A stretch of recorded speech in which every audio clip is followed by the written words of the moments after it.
So welcome, Rachel, to the University of Missouri, to the Missouri Review. We are here to talk today about your book, Nightbitch, a book that we all really loved reading and talking about. The staff of the Missouri Review and all of our interns had great fun talking about it. It strikes me as a book that is both kind of classic in concept, very current treatment of a theme that is one of the oldest themes, really, that there is. Motherhood, parenthood, the reality of that. And we must remember as we talk about it, our purpose is to talk not just about the book, but about the making of it, about the editing of it and all that, the craft work around making it, the work between you and the publisher. One of the first questions that come to mind about this book are, throughout the novel, the reader is kind of going back and forth between wondering whether this is a metaphor or whether she's actually transforming into a night bitch, whether these things are actually happening or whether it's literal. Which is it? Which is it? Al, I can't answer that. Yeah, I really wanted it to have that sort of ambiguity for a number of reasons. I guess, first of all, I am not that well versed or practiced in writing genre. I love reading horror or folk tales, what have you, but I haven't really written so much in that mode. So going into the book, I felt more comfortable in the sort of terrain of something that's slipstream, something that's in between realism and genre, but doesn't have to kind of abide by genre norms because I didn't really know what those were. So from just a very practical standpoint, that's the way I started it. But I also thought it would be a fun tension to give the reader throughout the book. Is this really happening? Is this something that's just happening in her mind? And I think it's fun to let the reader decide how to read it. And of course, people have read it both ways. I think there's just one detail in it that kind of you can't resolve, one unresolvable detail when it comes to the transformation where it makes it seem like, okay, well, maybe she really does turn into a dog. But other than that, I wanted it to be ambiguous. I wanted it to kind of be in this zone that wasn't quite real, that fell somewhere in the middle. Again, like getting back to that ambiguity, right? That we're in a world that functions the same way as the real world does, but maybe we kind of step outside of sort of the normal rules of reality in the book. That is kind of a allegorical pull, the pull toward the Sir Gawain and the Green Knight, whether it's that sort of tale or Franz Kafka, Metamorphosis, where you have roles being played. I mean, there are names there, but primarily he turns into a bug. In fact, did that novella have any influence, or can you speak of any other book, particularly, that had an influence on you? I have actually, I will admit it, I've never read the Metamorphosis in its entirety. I have read a lot of Kafka's shorts, which I really love, the otherworldliness of his very short fiction. In terms of what influenced it, I mean, Carmen Maria Machado had a book, Her Body and Other Parties, a collection come out before I started writing this, and that's a real slipstream collection that's playing with genre and tropes, and I loved it, and it was received really well, and I thought, oh, this is such a great mode for kind of talking about society, but doing it in a creative way, talking about like societal norms, confronting those and challenging them through these sort of magical worlds, which makes it a little bit maybe more palatable and less didactic. I also, I mean, one thing I'm thinking a lot about now, and I was probably thinking about not so much when I started writing this book, but I'm always thinking about it to a certain degree, is the Bible.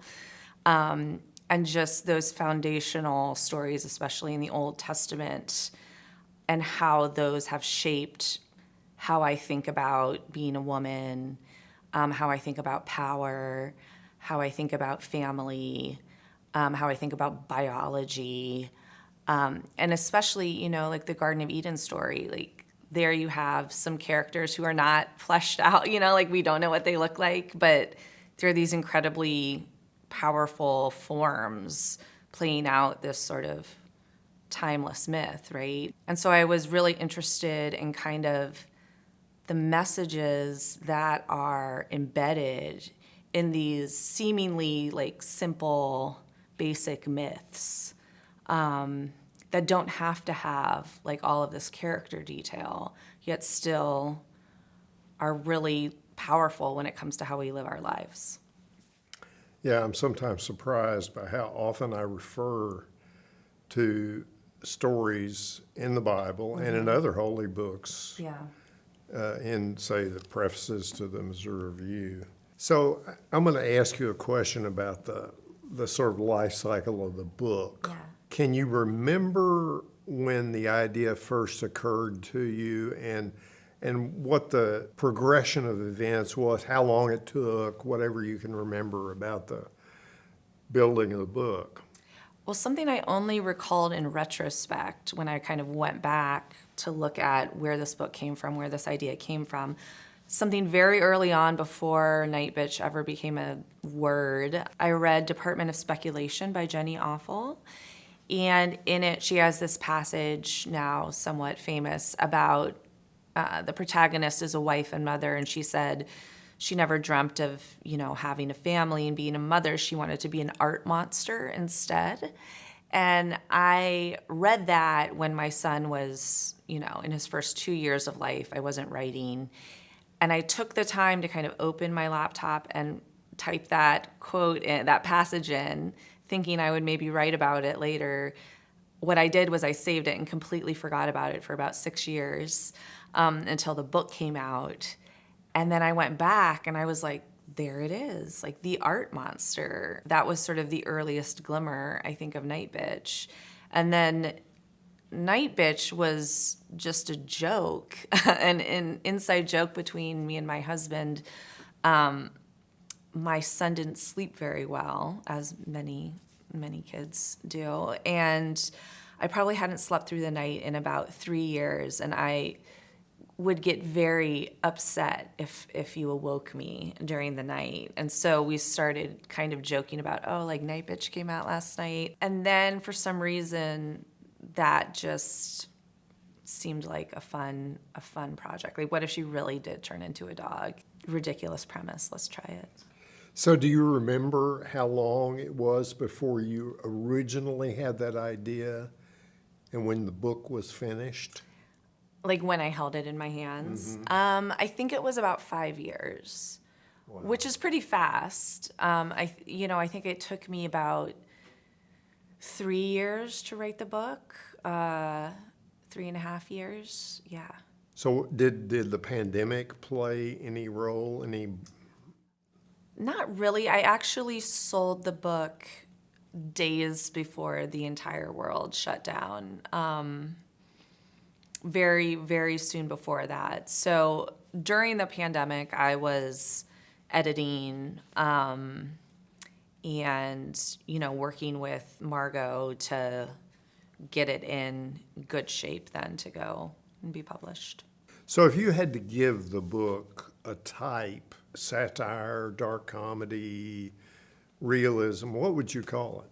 I don't know. I mean, maybe a dark comedy, maybe... it didn't feel very comedic when I was writing it.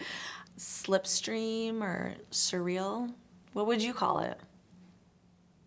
I think it's partly conceptual. It's definitely got areas of supreme realism in it. Sure, yeah. But, with that kind of allegorical edge to it.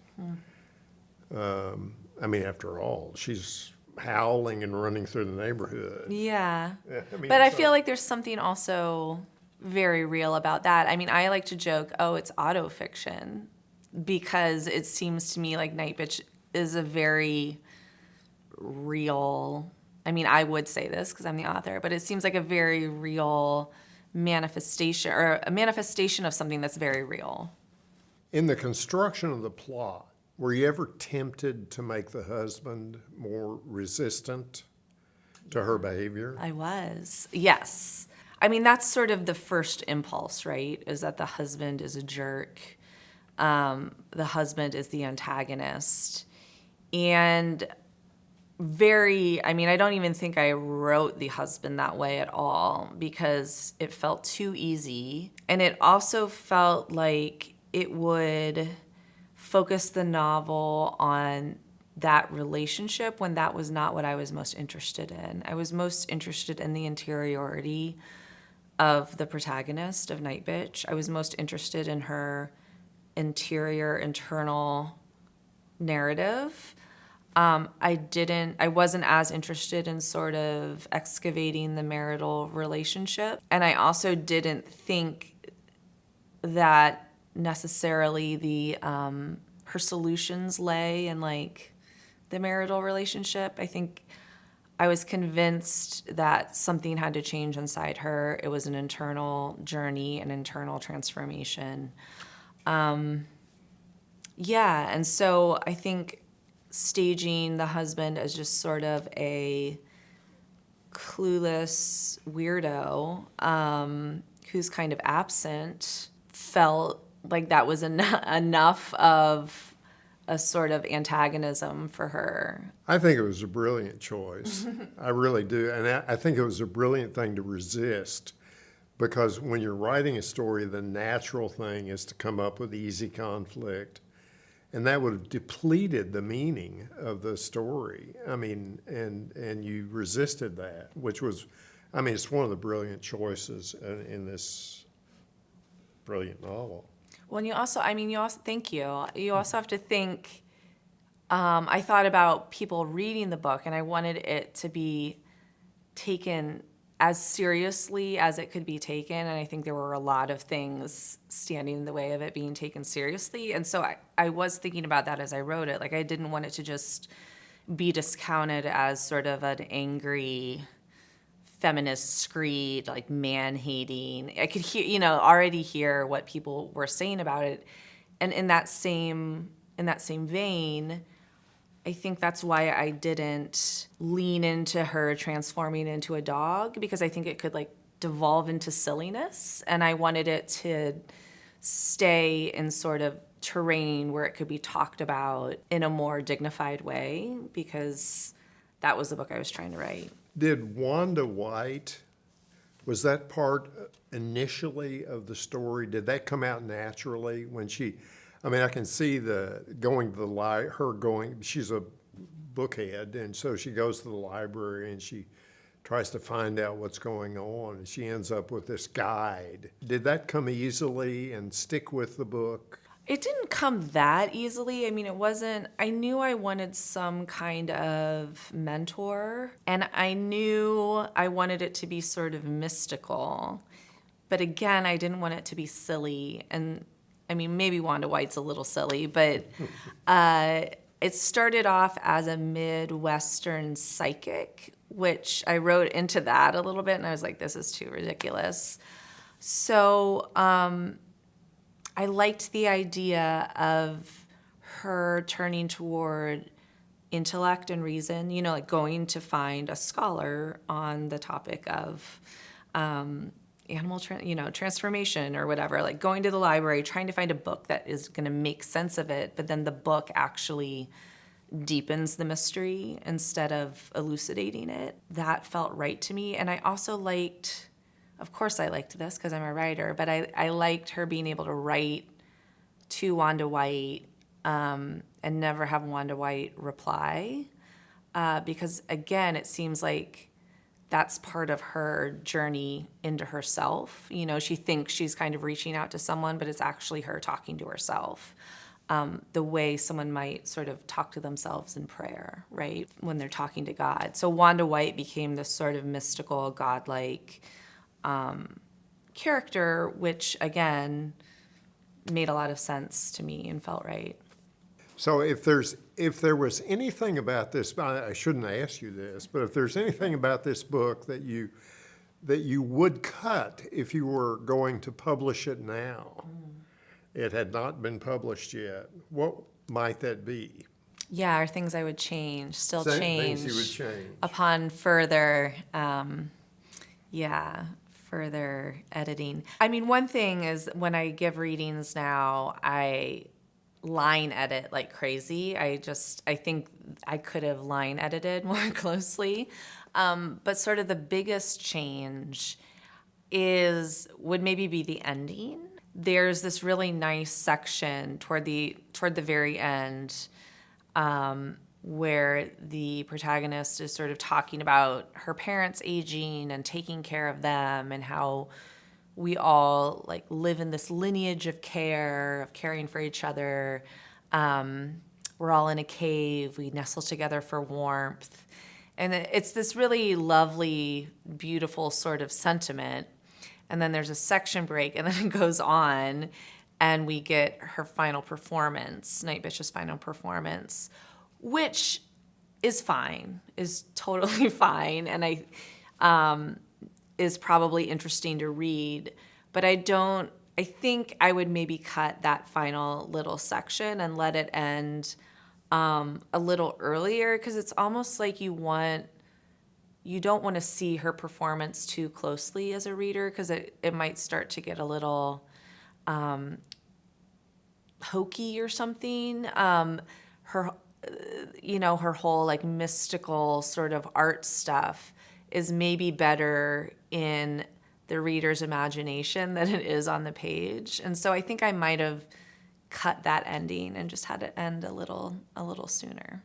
That's interesting. Yeah. That's interesting. Because I wondered about that section Yeah. when I read it. Well, I thought it has, from the beginning of the book, when I started writing it, in my mind, I said it has to end with her final performance. Mm-hmm. That has to be how it ends. It has to end on a stage. And so I wrote through that, and it does feel like, yeah, that's where it should end. But I think reading it now, I see, I wrote the ending right here, and this seems like sonically and sort of pace-wise, like this is sort of where the story resolves, but then it keeps going. So, and one more mechanical question: if you had to pick a climax, a conventional climax in this story, would you be able to do it? If I had to pick well, I did think about it. I didn't know how to write a novel when I started writing this novel, because I'd never written a novel before.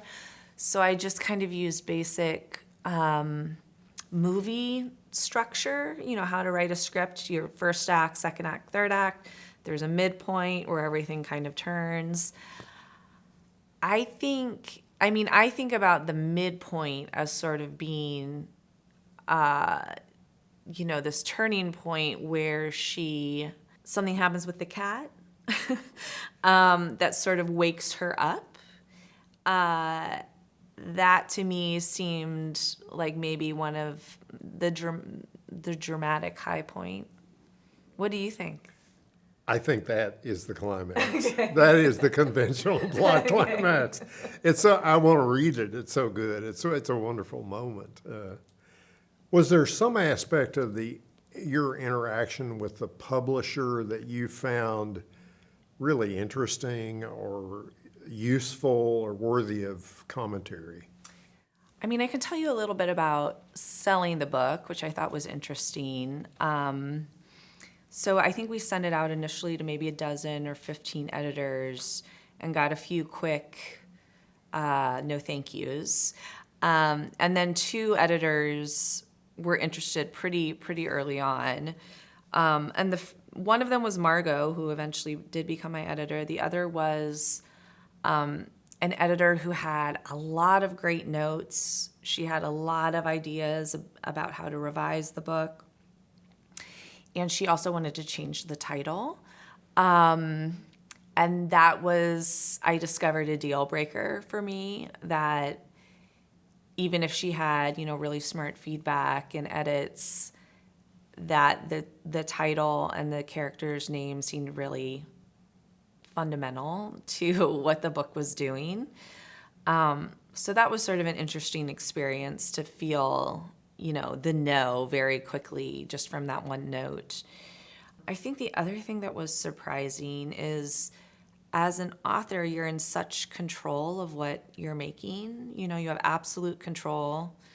But then you join forces with a publisher, and you, along with the book, become a sort of commodity, and you are no longer dictating what happens to this thing you made. Sometimes you don't know what's going on. You don't know what conversations they're having about the cover. That I found really interesting and surprising, actually. I mean, I guess I should have anticipated it, but I thought that I would be more a part of the process. Like, wouldn't you want to use the author as a resource? Like, don't you want to hear what I have to say? But obviously the publisher has different goals that might not align with what I have to say, or, I would not be helpful in actuality. So that's kind of a naive answer, but I think that's really, I had no idea how it was going to go.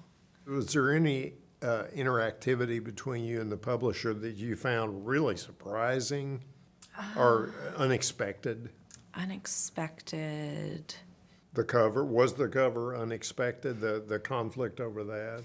I was surprised at how hard it was to come up with a cover image that I felt captured what was happening in the book. And I've continued to feel surprised as different international versions come out.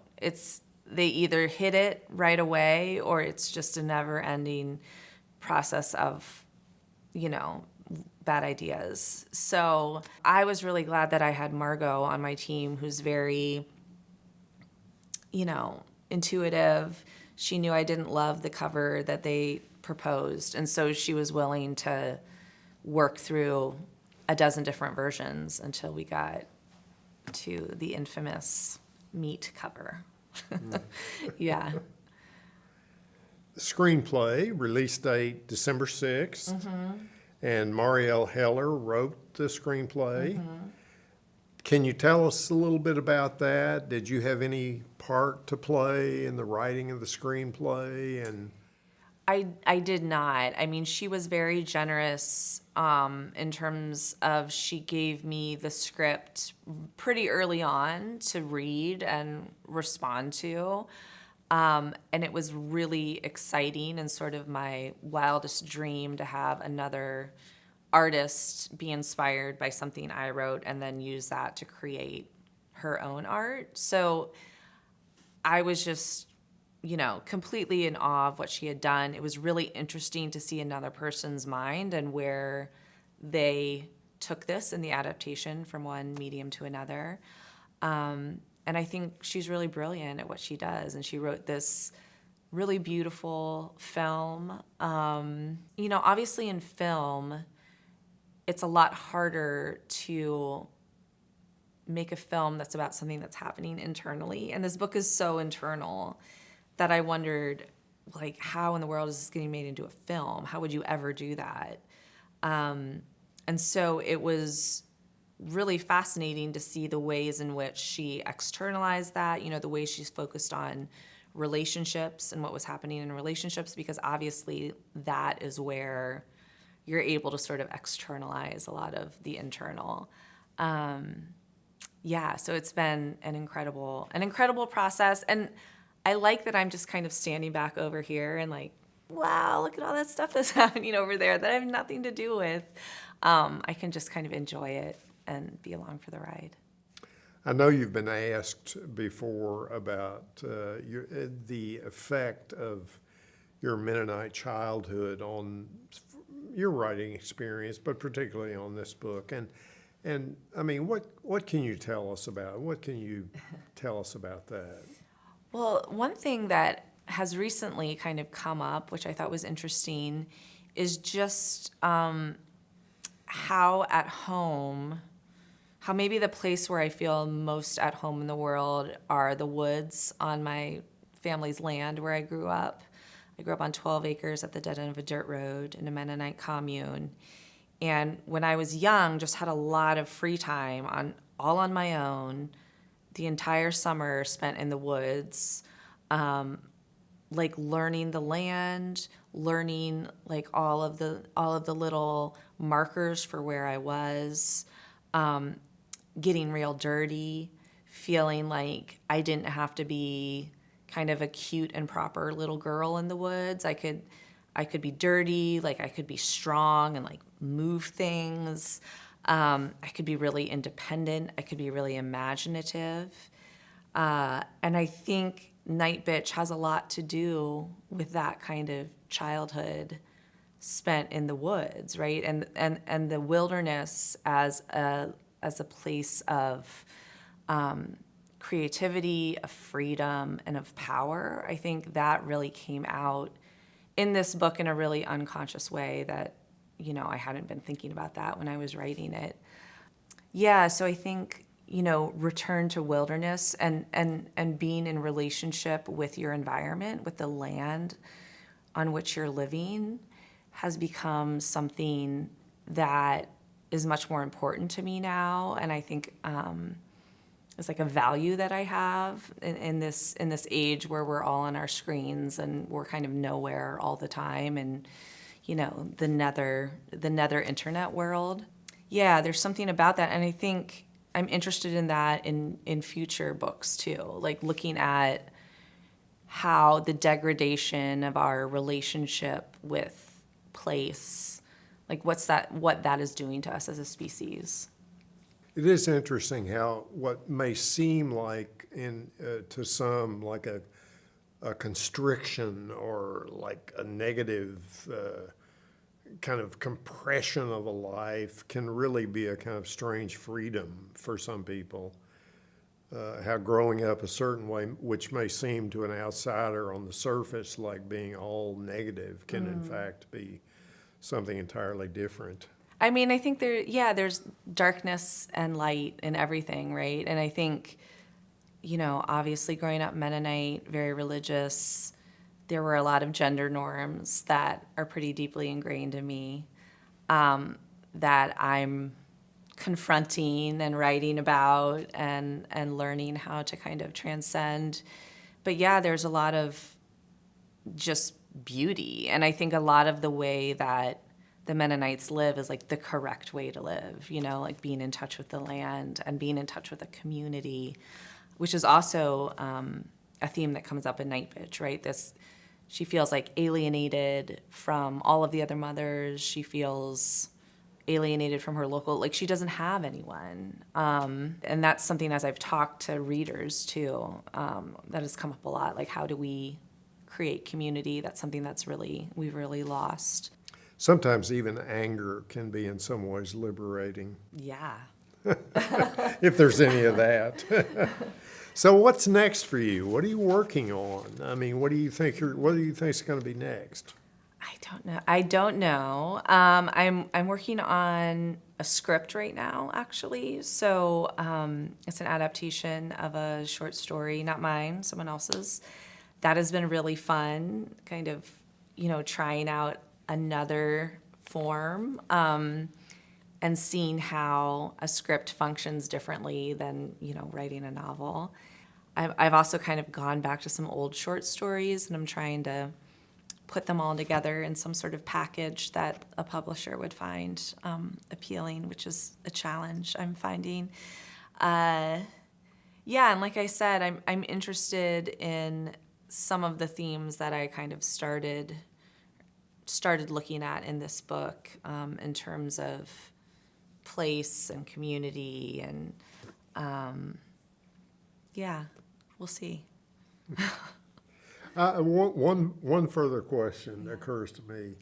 Have you found yourself, because I said at the start that this seems to be a book that I don't quite want to call it experimental. I call it threshold because it's like threshold back into a classic room that has been occupied before, but is not always occupied. And in this case, you've got this mixture of allegory and realism and this like real feeling in this book. I mean, is there anything that occurs to you when I say that? I think this idea of writing from the body has kept coming up for me. I also just taught a class on writing motherhood, and we talked a lot about how do you take sort of the physicality and the sensations of the body and write from that and give a voice to that part of you or that experience of you that's really inarticulate, that is sort of the animal. And I think this was really an experiment in that, how do you take a sort of rage or energy that is contained within your body and then turn that into words. I mean, it's what makes us human, right? And I think that's what this book was trying to do. It's like, how do I give the animal a voice, and what is the animal saying when I do? Rachel, this has been a wonderful conversation. Thank you so much. Thank you. Always a pleasure.